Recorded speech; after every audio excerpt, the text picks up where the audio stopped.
The International Criminal Court has issued 2 warrants of arrest in the Ukraine situation for Vladimir Putin, President of the Russian Federation, and for... There's a warrant out for the arrest of Vladimir Putin, and this is a first, but what does it mean for Russia's president?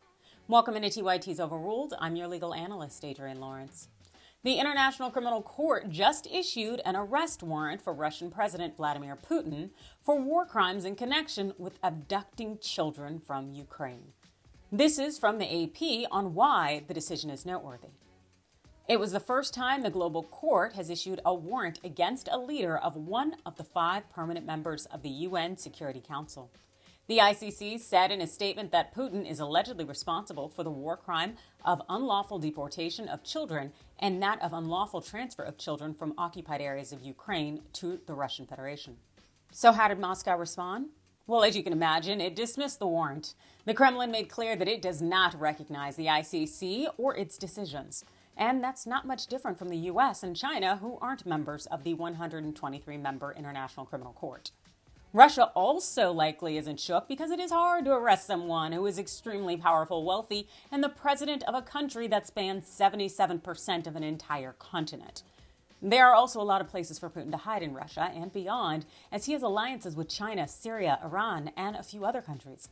The ICC likely has its hands tied, especially when you consider who is going to execute this warrant. The ICC is doing its part of work. As a court of law, the judges issued arrest warrants. Their execution depends on international cooperation. That's right. At the end of the day, it is up to the international community to enforce the warrant to arrest Putin. The ICC has no police force or enforcement branch. So unless Jason Bourne or Carmen Sandiego come out of retirement, or there's a nation that Putin travels to that opts to become an avenger, well, Putin will continue to Putin. I will, however, note that even though the ICC does not have enforcement authority, it does have the ability somehow to render punishment. The court can impose a maximum sentence of life imprisonment when justified by the extreme gravity of the crime, according to its founding treaty, the Roman Statute establishing the ICC as a permanent court of last resort to prosecute political leaders and other key perpetrators of the world's worst atrocities, war crimes against humanity, and genocide. Even knowing that he could be sentenced if Putin were somehow captured and brought before the court and then convicted, I can't help but wonder, where would the ICC put him? Is there an international prison somewhere, or would they just rent out a cell in San Quentin or Sing Sing, because Lord knows the U.S. caters to the carceral state?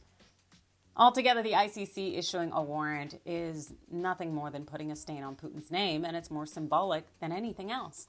And while I appreciate the seeming appearance of accountability, it seems somewhat silly, given that Putin clearly does not care whether or not we like him. The 70-year-old is here to conquer Ukraine and will possibly take over Europe if given the chance. He's allegedly already taken some 16,000 Ukrainian children from their homes. I don't think that public censure, even if on an international level, is actually going to shake him. But then again, those are just my thoughts. You let me know yours in the comments below. Hit that like and follow button, and thanks for watching.